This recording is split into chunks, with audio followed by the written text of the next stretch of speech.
Muted. Damn it. Son of a bitch.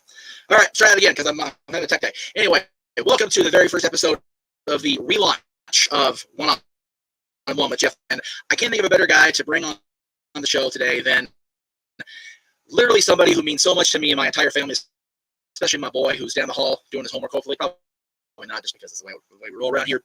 But he is a longtime friend of the family. He is one of the premier wrestlers on the quote-unquote in this country. He is the right hand of God. He is Sam Knight, my brother. How are you today? What's up, man? How you doing? We're doing good, Sam. Just finished up the school day here in SoCal. I know you know what that's about. So glad to have you on, man. Glad to see you. Like we were hoping to see you when we did our little our cross country excursion into Chicago, but work is a bitch outside of wrestling, and you know this. So I feel you. Yeah. It sucks that I didn't get the chance to catch up with you guys, but you know how that goes. Busy all the time, but we're going to have to figure that out the next time you guys are out this way. Definitely. We're hoping to get out there more often because we figured out that the Six Flags Park up in Gurnee is one of the most handicap friendly places theme park wise in the world, which was perfect for Dylan's mom and for anybody that has issues with walking. Shoot, I had to rent a scooter because my leg was I was dragging my leg through the freaking airport in Georgia. So I'm like, okay, I gotta get a scooter when we get to Six Flags because my leg is done. It ain't happening. These shin splints are real. But man, we've been talking about having you on the Jeff Meacham Network. It feels like for longer than there's been a Jeff Meacham Network because I had my old shows back with Aaron back in the day, and you and I were running hard doing the battleground thing together. Yes. It was and I can't believe I look at the calendar today and I go, God dang, that was 8 years ago that we had that thing with you and the Derevcos where I ended up in your corner coming out to Yep. one of the many Rocky themes back in the day because if you got all the Russians, you gotta have a Rocky theme. And God, that was 8 years ago. It's crazy how long we've been intertwined together, you and I, and especially with the kiddo. It's awesome. I love it. Yeah, man. I mean, I remember that. Isn't that crazy? Because I was wearing the PWM beanie and you had the neck brace on, and we came out, and it was just like the crowd was there. And I think I worked Sasha Derevko that night. Yep, that's exactly who I worked. Sasha Derevko that night. Yeah, you worked Sasha, and Alexis was sitting in the crowd in a mask because we weren't supposed to know who he was. And yes. God bless Alexis, man. When he gets wound up, there's not really a whole lot of way to bring him down to earth because, man, he clobbered me like I owed him some money for real. And then he's just stomping the shit out of me. And meanwhile, my 3-year-old son, not 3-year-old, how old was he? Not quite 5-year-old son is sitting there flipping his mind because I hadn't smartened him up and I didn't think about it, obviously. And so God bless Uncle Mikey, man. He brought him to the back and I'm sitting there with an ice pack because when Alexis took me down, I went into the tile. So I had this killer headache right here. And I'm like, holding ice in my head and Dylan comes in. Oh, are you okay, Daddy? Yeah, I'm fine. And he walks away. I'm like, get me to the back. It's so funny. But yeah, that was God, I'm totally anti-Russian. I've got a freaking Russian bear claw in my hand, just chilling out, just to piss Sasha off. I'm freaking drinking the Russian vodka, which I hate vodka. Hate that stuff so much. But I'm sitting there just pouring it back. And it was that show that I really got indoctrinated into the love of Honey Jack Daniels. And I blame the Russians and you for that because that stuff is just too good to be true. Oh, man. But there's definitely been more to the Sam Knight story than there has of a fallen manager too drunk on vodka to stand up straight after a Russian beating. Where does the Sam Knight story start? Where does the story split off from? I'm a guy with a dream. I want to be in the business to being Sam Knight, and then eventually, finding Sean, which we'll get to later, I'm sure. Honestly, this all started, man, I started watching wrestling at a young age, but it all started for me. I had traded a Final Fantasy VII game for the PlayStation 1 for a Royal Rumble 1999 video, VHS. Good Lord. Yeah, live from the Honda Center when they were Arrowhead Pond. Aaron Riff was there actually. So Our No DQ boss in the crowd. If you watch the first part of the Rumble between Austin and Vince, you can see Aaron off to the side of the thing as they're going up the aisle there into the concourse. nice. See, so I my dad was still alive, and I remember we were Right. sitting there watching it together, and I watched The Rock versus Mankind, Oh, and geez. that match had me just hooked, bro. And Right. I was a big Rock fan, so at that point it was like, that's what I want to do when I grow up, and it Yep. just took off from there, man. I graduated high school. I had turned down a scholarship that I had to go play ball. Some things had happened with the family, so I ended up staying home, Right. and I decided that I wanted to follow this wrestling dream, Wow. and that's when I had gone to a few independent shows. I went to it was HPW, Okay. and I think it was Bellflower, I believe. Yeah. If it was HPW, I want to say Bellflower sounds right because I mean they Or were kind of bouncing all over there for a while. Yeah, they Norwalk. were. Norwalk sounds more better. Wow, good English. Thank you, Coach Yeah. Wells. Appreciate that. Geez. Anyway, yeah, somewhere. What we call it out here at my house, it was out there in Wadey fuck. So anyway, way out there. So yeah, so I did that, and that's where I met Mr. Impact. Oh my And goodness, yes. he told me about the Santino Brothers Wrestling Academy. Huh? You're good. Go ahead. So yeah, so he told me about the Santino Brothers Wrestling Academy, and that was all she wrote. Love it. We took off from there. You back at that time, and even now that they're starting to start back up, you couldn't ask for a better set of trainers than Chaos and his family. Man, those guys are just they're so tuned in to what's right with the business and what's wrong. We actually did a feature on them. I think that's where we first really met you, as we were featuring the Santino's Dojo on JJ's channel, the Costume Studios channel, for a week, and came across the Knights, and the rest was history. Yeah, that I think that's exactly what had happened. And Crazy. I trained the Santino Brothers. And mind you, I had messed around with some wrestling other places. Like I had gone to the R1 Center, which was UPW. I'd gone there, and yeah, the one in El Segundo. So I went there, and so but I fell in love with training at Santino's because at the time it was just a couple of us. It wasn't Joey, and it wasn't Supreme, God rest his soul, and it wasn't Angel, and it wasn't Jezebel. It was Rico Dynamite and Johnny Suarez. They were our trainers. And then I remember the first time Chaos walked in, and my boy Juan legit marked out, just lost it, and like he lost it.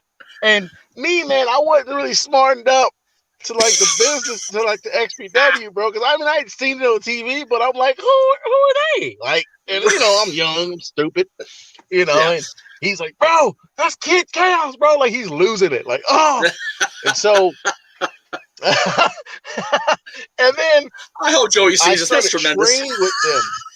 Like I started training with them, and they didn't play, bro. Like No. Like when anybody who comes out of, and I speak this well because I'm going to tell you part of that story too, but anybody who trained at Santino Brothers Wrestling Academy or trains there and comes out that school, they're tough as nails. They know their stuff.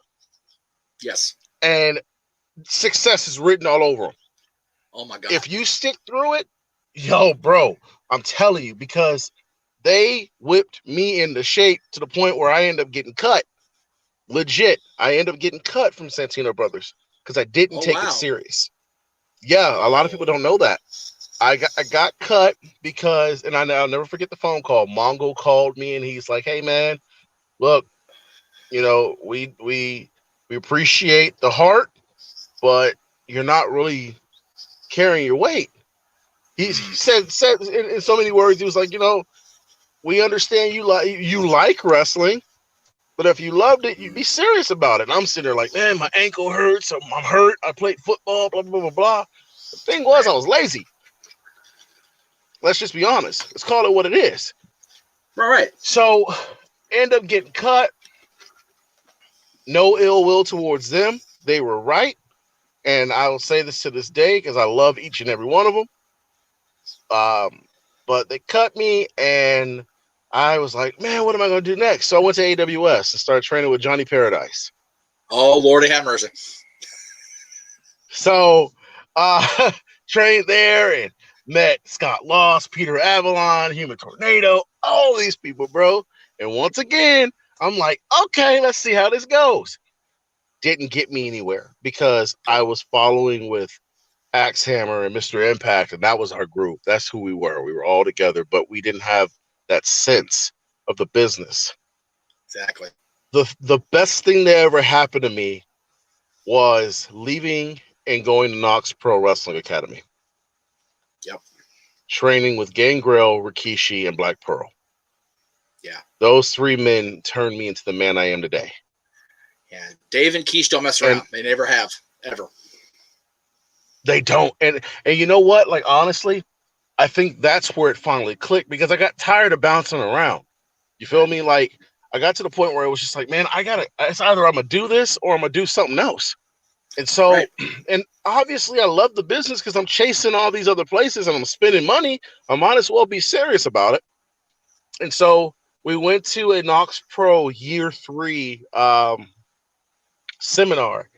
And I remember rolling around with Ricardo Rodriguez, Jesus Rodriguez, rolling God bless around with Chewy, Jesus. Man. I love Chewy. I miss him to pieces. I do. Chewy, my guy. So rolling around with him, and I remember because I ended up working him in a tryout match in front of Rikishi and Gangrel and Black Pearl. Right. And Rikishi wanted us to come back that night, but we didn't. We ended up leaving. Well, I finally decided to go back. When I had left AWS, I decided I'm going to try my hand at Knox Pro. Went to Knox Pro, and immediately Gangrel looks at me. He goes, I knew it was you. I knew it was going to be you. You were the kid that was going to come back. And I'm like, what? Like, what are you talking about? Like, what?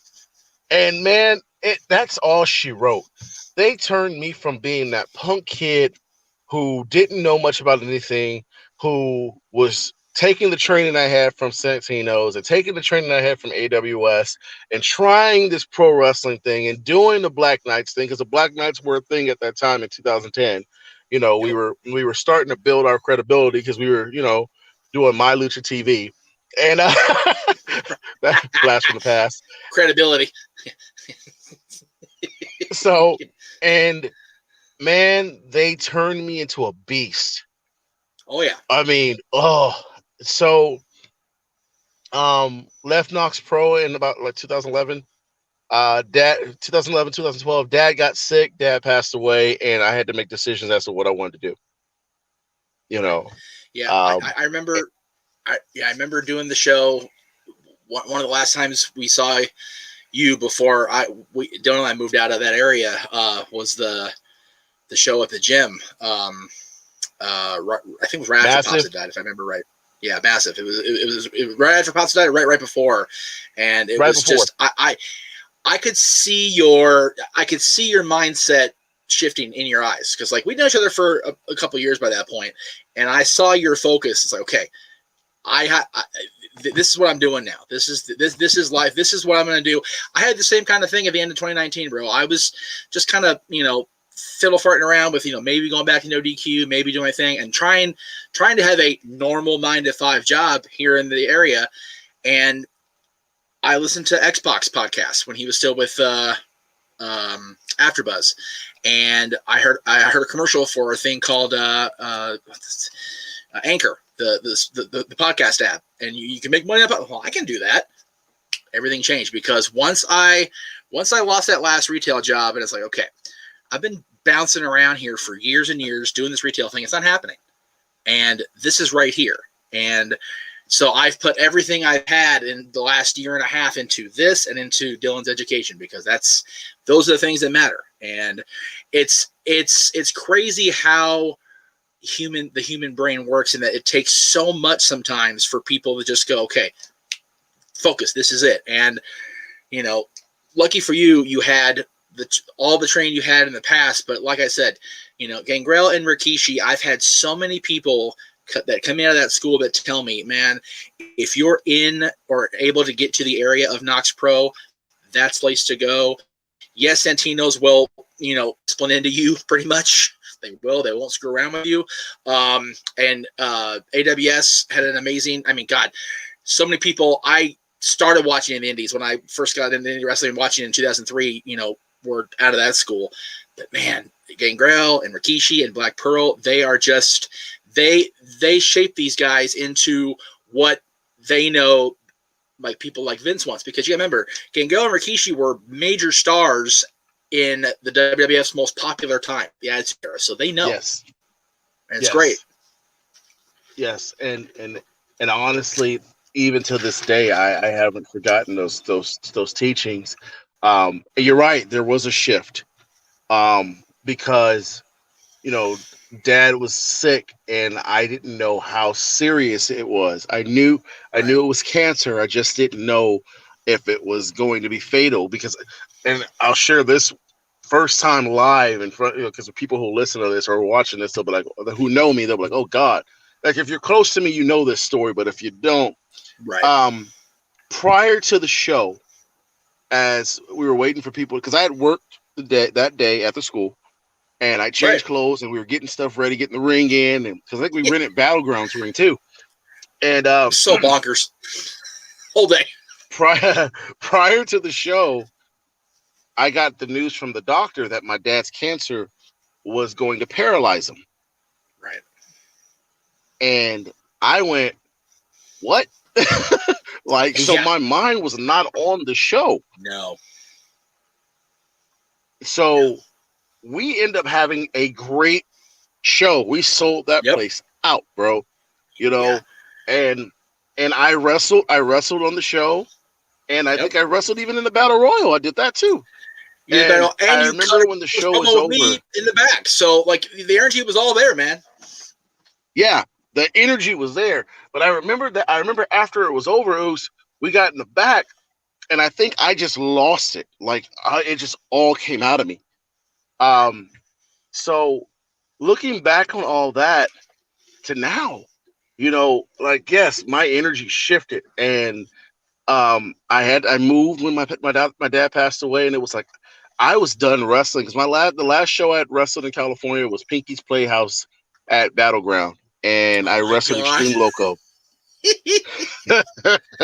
Another guy I don't get talked to near often enough, man. I love you, Harvey, if you're watching, man. I love you, brother. I did Pinky's Playhouse, and I wrestled Extreme Loco, and one of the things that Extreme Loco said to me before, like at the end of that match, he hugged me tight and he said, now you go show them what we already know. What he didn't know was I was done wrestling. I was done. None of us knew at that point. Yeah. Huh? None of us knew. I don't even think you had made that public knowledge, because you didn't want to say, okay, this is it, I'm done. Just you always plan for the worst, hope for the best. That's how you got to run your life, always. So I'm not even sure you knew for sure, but I know you didn't want the rest of us to be all pity party on you either. So yeah, it was one of those things. Like I remember after the match was over, and I remember sitting in the back changing. And I was talking with Chris Cadillac, and he just hugged me, and he's like, "Bro, how you doing?" I'm like, "Doug, I'm good. I think I'm done. I can't do this anymore." Yeah. So I left Cali. I made the drive to the Midwest. And man, when I tell you, I could not shake this feeling that I was letting myself down, because I had promised my dad on his deathbed that I was not going to quit. And here I was, not wrestling anymore. So long story short, met somebody, Dave Cavazos in Mattoon, Illinois, who ran 01 Supreme. And he had booked me multiple times prior to me moving, and because I'd wrestled a couple times in Illinois, and I said to him, I was like, listen, man, I will do anything you want me to do. I'll set up chairs. It doesn't matter. I just want to be involved.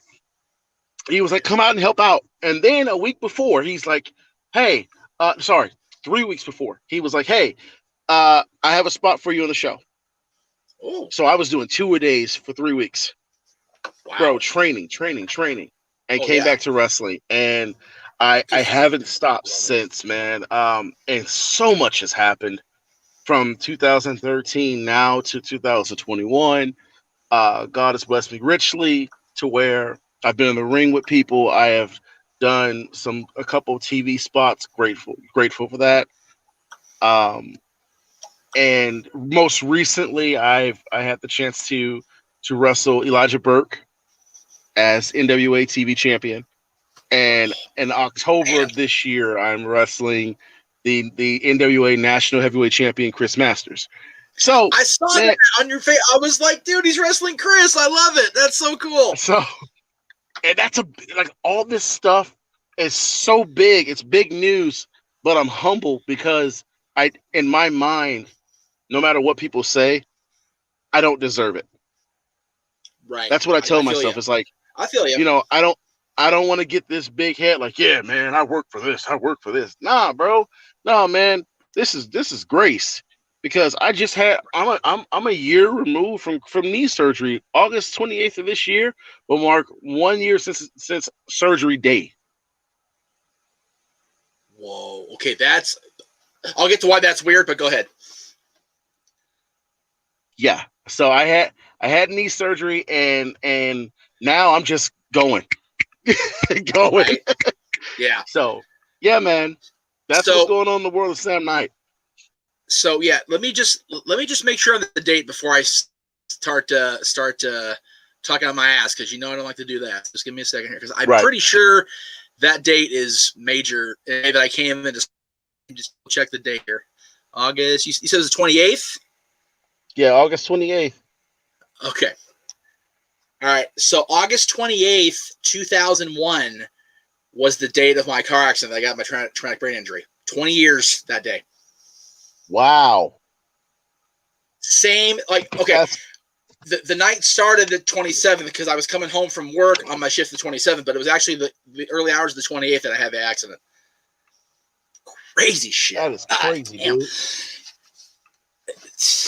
Again, familial ties, Zeus. It's just the way it works, brother. So yeah, so legit. That's for sure. There's somebody in the room that's commenting like crazy, and I got to include him before he drives me crazy. So first of all, Mikey says nights because that's what we have to do when we get around Sam and Sean. We say nights, so we got to do that.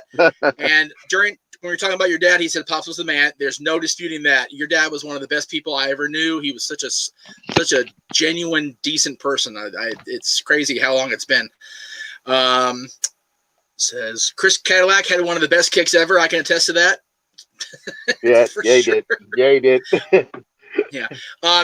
Having been to UPW so often and seen him on TV, he warned you to beware of the master lock. So beware of that when you get to the. Looking forward to that. Right? It's like, yeah.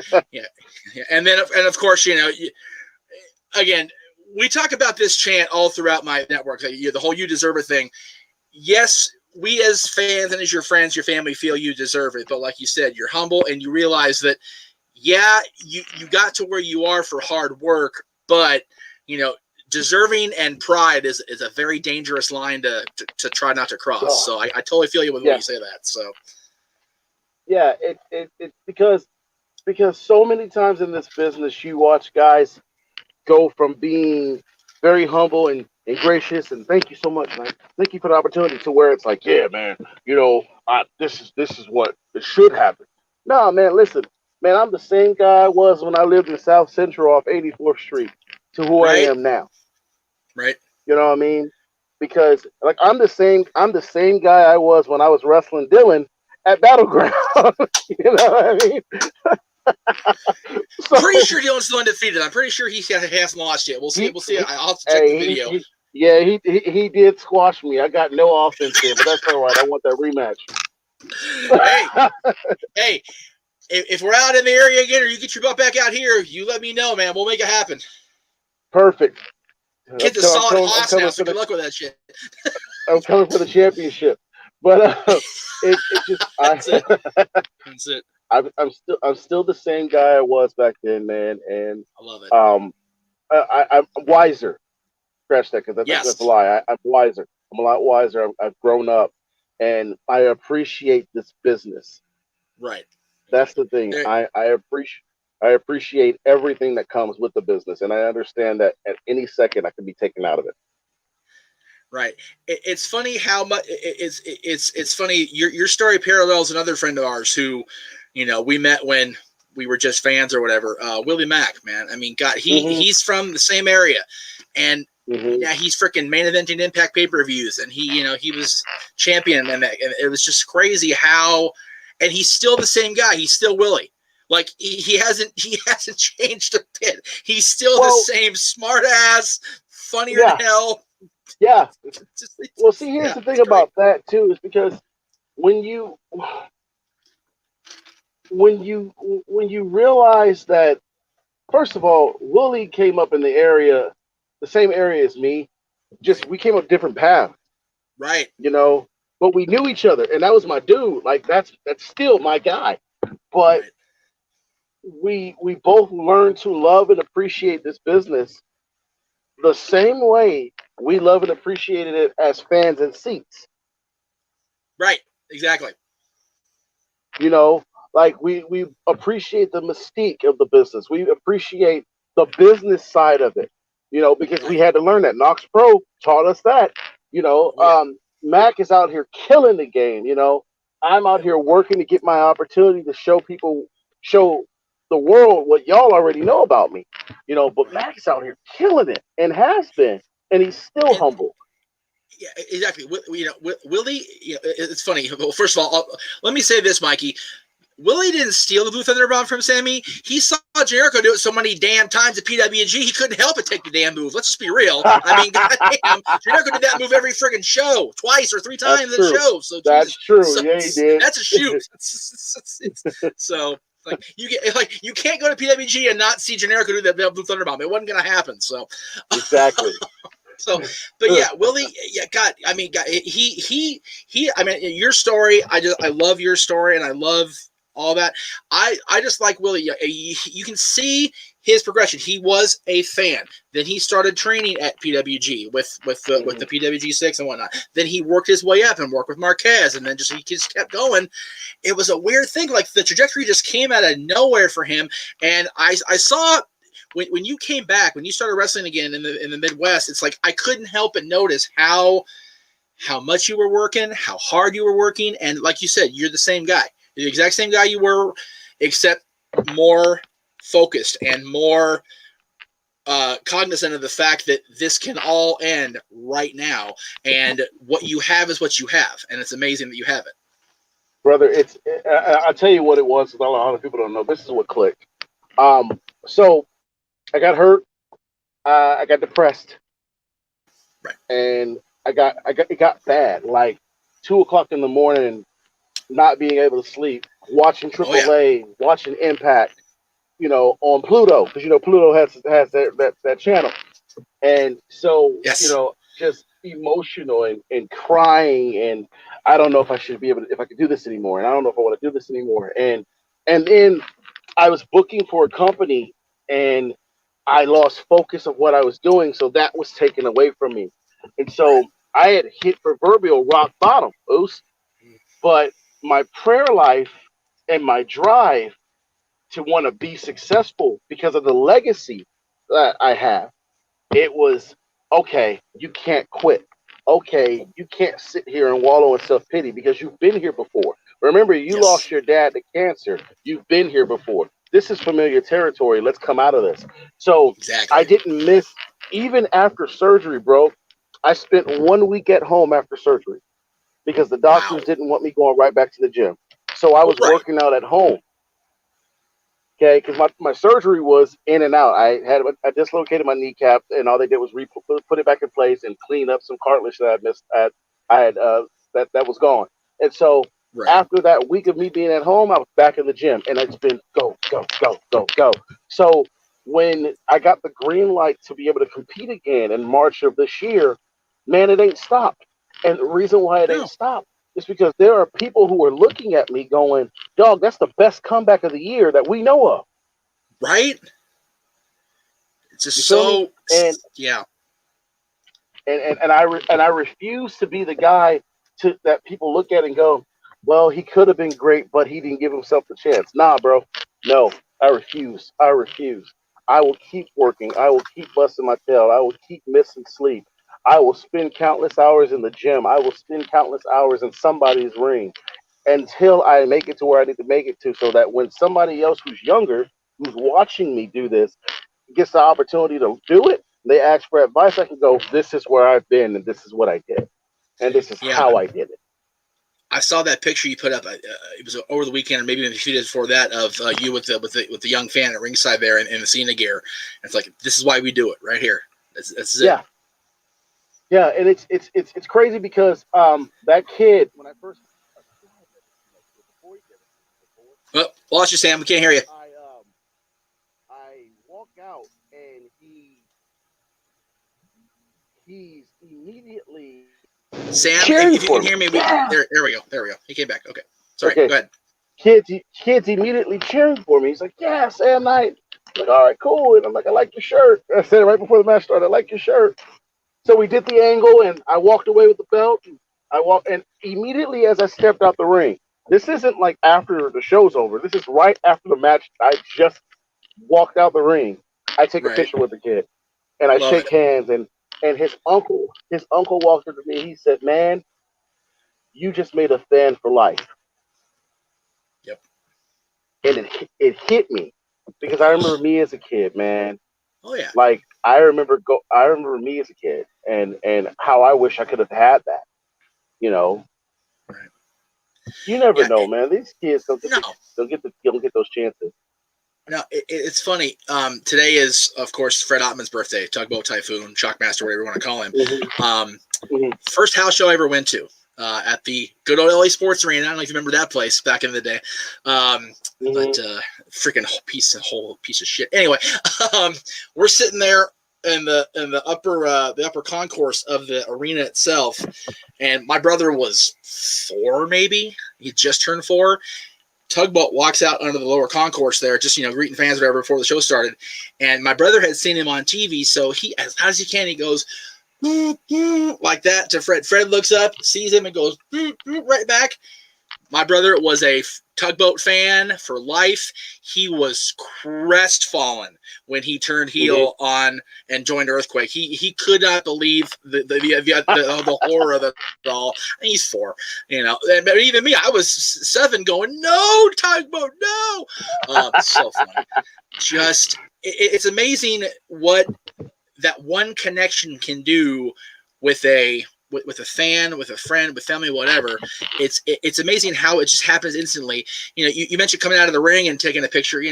When Upton Andy Brown finally overcame all the odds and defeated our boy Gary Yap and his Man in Black. Andy took the belts and was standing right there, and Dylan was just standing right there. Big picture of both belts, and Dylan's just big cheesy grin. I'm like, that's why we do this. This is exactly why this is it right here. But a lot of people seem to lose they lose sight of why, and Yeah. and the reminder should be, remember the real reason why you stepped to training, not why you became a pro wrestler. It's why you went to the training, because the training is the hardest part. Definitely. Um, you fell in love with somebody on TV. So imagine if that person on television treated you the way you're treating these fans. Come on, man, we got to be smarter than that. Yeah, exactly. We got to appreciate the opportunities we have, because man, they can be taken away. Yeah, it's one thing to kayfabe; it's another thing to just be outright mean. And there's a whole other level of you can be a heel, but you don't have to be a dick about it. Once the cameras stop rolling either. I mean, yeah, the true people will totally disagree with me on that, and I get that. But we're at the point where the curtain's down. We know, so don't be overly a schmuck about it either. I'll use this example. Chris Jericho is one of my favorite wrestlers. In fact, Chris Jericho is my favorite wrestler. For people who ask that question, Chris Jericho is the GOAT, in my opinion. Okay? Beautiful. Love it. Now, there you go. The one of the reasons why I love Chris Jericho so much, I own every book except for this latest one he came out with, which I'm getting. But Jericho said in one of the books, he said that when he did that whole character where he was wearing the suits and he was using the big words and when he was wearing big gold. Yep. he said that he was in an elevator one day with a dad and his son, and the kid looks at him. He goes, "Dad, that's Chris Jericho." Jericho kept looking forward, Yep. and he said, "The dad said, excuse me, sir, are you Chris Jericho?" Jericho kept looking forward. He said, "Hey, man, my son would love to get a picture with you." Jericho kept looking forward, and then the dad says, "You don't have to be a dick. You could speak." Jericho said he couldn't get off that elevator so fast, but the thing is, he had to keep that character because he's on TV. This is what Right. he had to keep kayfabe. But Oh yeah. but he said that it bothered him so much, and he apologized to the dad and the son in his book. Like, what I mean? Nice. Ha! But That's great. what people what people don't understand is, and Jericho's good for saying, like, hey, if you ever see me out, and you say, let's do the Nitro dance, I'll do it. If you ever see me, and people who read the book know, if you ever see this, he drops those little tidbits in his book, and I'm looking Right. at that, and I'm reading this, and I'm going, man, like, that's the kind of person I want to be as a wrestler, where Exactly. people love me, but people understand the fact that I have a character to portray. This, Right. especially if I'm on television night in and night out. But as an Right. independent professional wrestler, I am not going to walk past a fan who's asking me for an autograph. Man, I signed so many autographs and so many pictures this past weekend and didn't blink an eye doing it because Right. y'all are the reason why we do this, and we Yeah. have to remember that. It's funny you mentioned that as somebody else came in the chat room. Our boy JJ is here. I guess he's on a break at work. So he says, "Hey there, hi there, ho there. Had to make an appearance. Hashtag Knights." What's So up, bub? so JJ's there, and yeah, it's when I first met Bim, I was going down to their place in Long Beach, pretty much every weekend, to hang and just kind of detox from family up here. There was a point when the show I was doing was so hot, I couldn't pass a Union Station without somebody saying, "Are you?" and either a picture and autograph. It was so weird because I'm not. I'm literally a podcaster. I didn't know the word podcasting meant yet. There wasn't even a word in my vernacular at that point.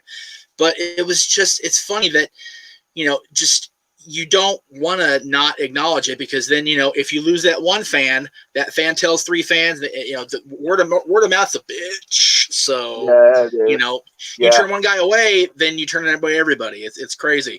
So Mikey had two more comments. I'm gonna go ahead and keep going here. He says you need to come to Tennessee right away. He actually moved. He's working at Dollywood now. I don't know if you knew that. Nice. Okay. Yeah. Not too far from you. So if you're out that way, Yeah, there you go. Mikey, I'll be there soon. I'm Love it. I'm I'm working. I just got my Kentucky license, and I'm going to be heading down to Chattanooga and heading down to Georgia as well. So, yeah, we'll be there soon. Love it. And then he wants to know what's your best fan story that if you haven't already told it. Um, I had a fan cry once meeting Oh, me, and I'll use this example. There was I was working heel, and I had a little girl who was she was my biggest fan. oh, I signed her shirts every time I worked. I took pictures with her. I mean, all of it. Well, the company had just turned me heel, and so oh, I cut this vicious promo, and I look right at her and I go, "And I'm sorry that you chose to cheer me for so long, but your cheers never meant anything to me." I mean, she oh, lost it. I mean, lost it, bro. I mean, and when I said this, I'm on camera because we were right, filming for Fight TV. So right. I had to work the gimmick. Oops. Well, after the show, like, everybody's all mad at me, pissed off at me. And she's crying, still bawling. And I see her, I come over and I put my arms around her and say, "Hey," I said, "Hey, sweetheart, I'm sorry." I was like, "This Oh, is what I have to man. do. This is the job." I was like, "Well, just know I love you from the bottom of my heart." And she looked Oh, at me and Lord. smiled. And to this day, this little girl is my biggest fan. So, That's you so cool. know, Yeah. Yeah, it was. I remember by the time you guys had, I don't remember if you and Sean did the heel thing here. If he did, I don't remember because it was so long ago. And No, my brain's all. we didn't. No, okay, no. I didn't we think never so. Did.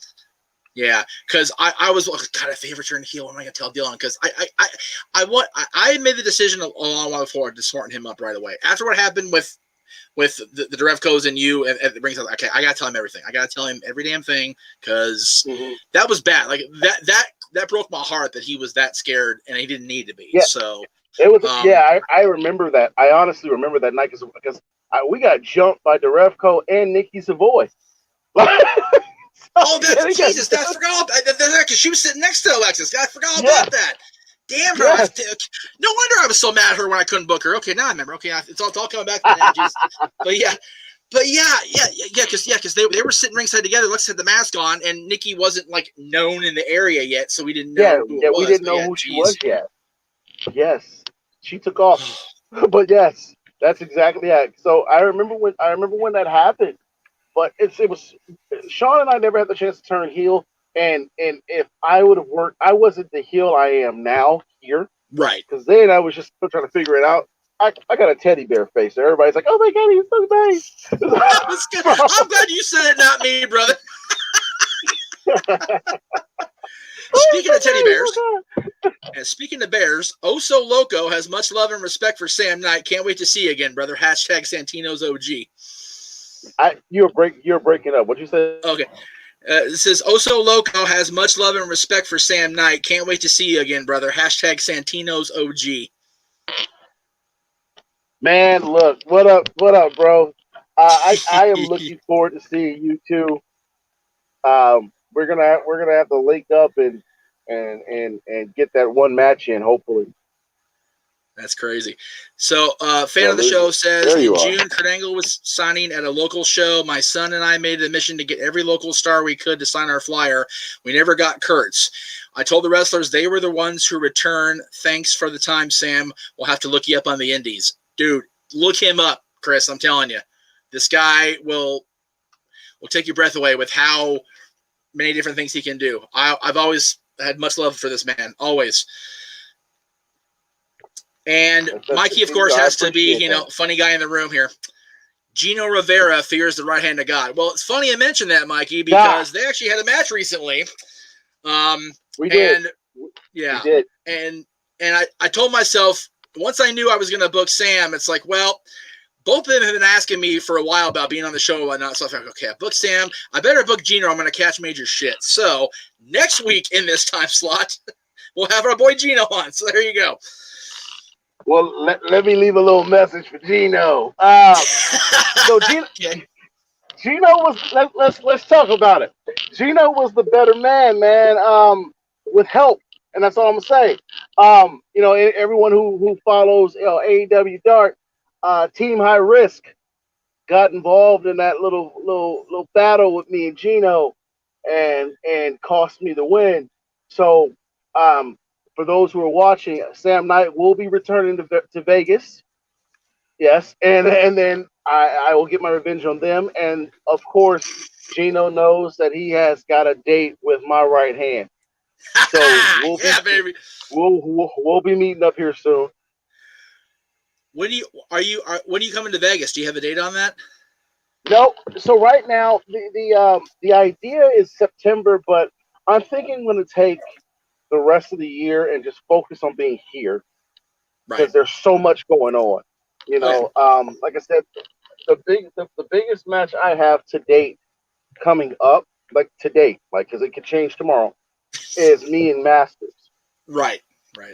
But so I don't want to overbook myself and chance something happening, like getting hurt or I'm being smart. Right. So Versus Wrestling has left the door open for me to come back anytime I would like to. I'm looking at probably January, February, because we get snow here, so I would rather get away from that. Yeah. And get to California, wrestle in California, get down to Vegas, because there's a lot of places in Cali I haven't had the chance to wrestle. There's a lot of people in California I want to wrestle still. NorCal as well. I've been invited to come and work in NorCal anytime I'd like to. And of course, Vegas has just become like, that's Versus Wrestling. That's family. There's a couple other promotions in Vegas I want to try to get into that I'm working on. So, yeah, man. And just remember, you have a very important match here in SoCal against an undefeated 13-year-old. So you got to make sure you get that one in before you leave. So. Yeah, he won't be undefeated when I come back. Just let him know. I'll have to tell him that when we get off the air. Let him know I'm coming back. I'm coming back for all the wins. All the wins. Nobody will be left out of the wrath of God, the right hand of God. So JJ doing a little fantasy booking here. I actually kind of like this. He says, if BPW had been mine to run back then, I would have turned you guys heel in a heartbeat. My dream was to have you two, Leo Blaze and Josh Rose as a Nation Domination type faction. You know, we talked about that. You and I and JJ talked about that before you had left, that, you know, because Leo and Josh were still starting to do do their thing, and you guys were still a hot commodity. That would have been an interesting take, because we had worked in companies before where, you know, they'd had the classic, you know, black militant heel, and I just never. I mean, granted, you, like I said, your heel personality has evolved so greatly in the last little while that I think it'd work now. But as you said, back then, I couldn't see Sam or Sean being those militant, you know, type of guys. Like, I wouldn't have seen that back much. Then. Yeah, we smile too much, especially Sean. Like, Sean just loved dancing. He was like, seriously. And I love Sean, but Sean was out there pop locking and getting it in, and I'm sitting there like, bruh, like, we got a match, like, you know what I mean? But now, like, honestly, I don't know if y'all really follow Sean Black, but Sean's doing his thing with Amped Up Wrestling. Yes. And Sean's got this different. He's a heel in Vegas, and it works. Oh yeah. Like, we've matured in the business to where we get this. Like, we get it. Right. And I want to go on record for saying that the Black Knights are the uncrowned Battleground Pro Wrestling Tag Team Champions. We should have been champions back in 2010, 2011 when we were voted Tag Team Champions of the Year. I'm just letting it be known. And if anybody want to fight me about it, come fight me. Seriously. Because we should have been champions, damn it. We should have been champions. Like, seriously, the fact that you got me a freaking pop just by being next to y'all says everything about how over you guys were. Bro, I'm saying. So, if you get my ass over, dude, give them all the titles, like, for real, all the damn titles, all the belts, all the belts. Yeah. Seriously, Kenny, they're the belt collectors, not you. But in all honesty, bro, like, I think some of my favorite matches there were working the Revcos, the Silverheart Radicals, oh my God, the Suburban Commandos. God, that just takes my mind. I talked to Derek and Dustin to this day. Like, Derek and Dustin were working with Gary when I first started. Like, I actually started getting involved in the performance side of it, man. Those guys, like, Brett cut that famous promo, I take these guys in the mouth of hell to fight the devil. Like, I would grab you and Sean and the Commandos and just go. And we'd probably whoop everybody's ass, like, for real. Because those two are no joke either. So, because, and honestly, they don't get the credit they deserve. Like, you know what I'm saying? Because they are beasts. And I have to say that because hanging with them taught me how to smarten up. And they don't. And if they get the chance to watch this, I'll tell them, like sitting with them outside, and they took me in so quick, you know, and they took care of me when they worked with me too. They really took care of me, like, and because they were hard hitting, they were snug, cuzzy, like, no, you know, so they took care of me, man. Yeah, so the first time I actually refereed outside, because I refereed for our boy Travis once up in the high desert for when he was running his promotion. But when I refereed for Gary, the first night I refereed for Gary, he was doing his tag team tournament, and it was a trios tournament. So on one end, Lord forgive me, he had the Negro division. He had Willie, he had Watts, and he had LTP on one end. The other end was the Commandos, and I forget who the Commandos partner was. Doesn't matter to the story. So, and we're in Newhall, which, you know, is notorious for all kinds of shenanigans. You know, you've been up here before. So the fight spills to the outside, and they're brawling, and they go to the opposite, like, they're on one side of the ring facing the crowd. The Watts and everybody are on one side. The Commandos are over here, and they've all got chairs. They're going to start running each other. I'm the referee going, no, don't do that. And this one fan, I swear to God, Sam, kill the ref. I had it about a second before I went, uh-oh. Commandos, whap, chair to the side of my head. They throw it at me. Then the Watts was another one. I'm getting chairs rained down on me, and they still took care of me. They still made sure I was good. They still made sure I wasn't getting hit. Because at that point, the tender spot back here was really a tender from the car accident. So everybody there took care of me. And I'll never forget that. The Commandos, as soon as I got to the back, the Commandos checked on me, and Watts and Will, they all checked on me because they knew that I did not expect that. It wasn't in the storyline or whatever. So it was just a spur of the moment thing that, the fans said it, so they reacted. And to this day, Derek and Dustin still, how'd your head, bro? It's like, love those guys. Cuzzy. Always will. Good, Cuzzy. I love it. So, man. JJ says, my chest still hurts from those birthday chops from the Commandos. Oh, yeah. Like, man. Yeah. JJ I will forever love for, because he's the only guy of my immediate inner circle that took the chops for the birthday. I avoided wrestling shows on my birthday. I stayed away like the plague. Like, you couldn't get me out of the house on my birthday to go to wrestling shows. Like, nope. Right. Because some asshole ratted me out. So you bring that up. Imagine working a match with the Civil Heart Radicals, Riv and Shapiro, and the Cuzzies. Yeah. It was snug. And then you got me and Tight Sean. as a drum, brother. Yeah. Jesus. So, yeah, those guys are just. But you know what? You get them away from the ring, they're like you in the face, teddy bears, like just freaking adorable. I love it. They're just the best ever. So Mikey had a couple more comments from earlier. He said his money's on Dylan. Well, smart money on the house. You always bet on the house. So we'll see how it goes. Straight up, bet on the house. They're Vegas house, especially in Vegas. And where'd you meet Sean? Because I think we kind of glazed over that briefly earlier. But where actually did you meet Sean the first time? So. He who shall not be mentioned put us together. K. Ross Covington put me and Sean together. Oh, wow. Okay. And that's one of the good things that K. Ross did for the business, was put the Black Knights together. And I remember me and Sean were wearing black wife beaters and jeans. Black tank tops and jeans at Lucha Pro. Tearing it up, bro. And then of course, finally, we started to get some traction. And people wanted to book us, and they did. Like, I remember Sean and I we did My Lucha TV, we did Battleground, and we even did a Knox Pro show. Well, actually, no, it was a show at My Lucha TV. They had it at the Knox Pro domain. But, Sean and I clicked. Sean was always the goofy, smiley guy, and I was the militant one. I was the one I was like, yo, all business. I was all business. Now... we both have that same mindset where we go in there and it's all business. We're older. We're older now. Yeah. So. Yep. Yeah, I remember. I forget what show it was. It had to be back in the day, because I didn't go to wrestling shows at Staples for a long time. But I think it was one of the Summer Slams. We were out. Yeah, we had left, and one of the ones I wasn't drunk yet, which was nice. And Sean was out there handing out flyers. And I think Sean was handing out flyers, and somebody else was with him that was a heel. And I think Sean was supposed to be a heel at that point, but it just, again, like you said, like, Sean was always just so, like, not. I mean, goofy can hit many connotations, but he was such a fun-loving, goofy dude that just, like, you couldn't help but make him smile, just because it radiated out of him. And I am glad, though. I'm glad to see that both of you really got that.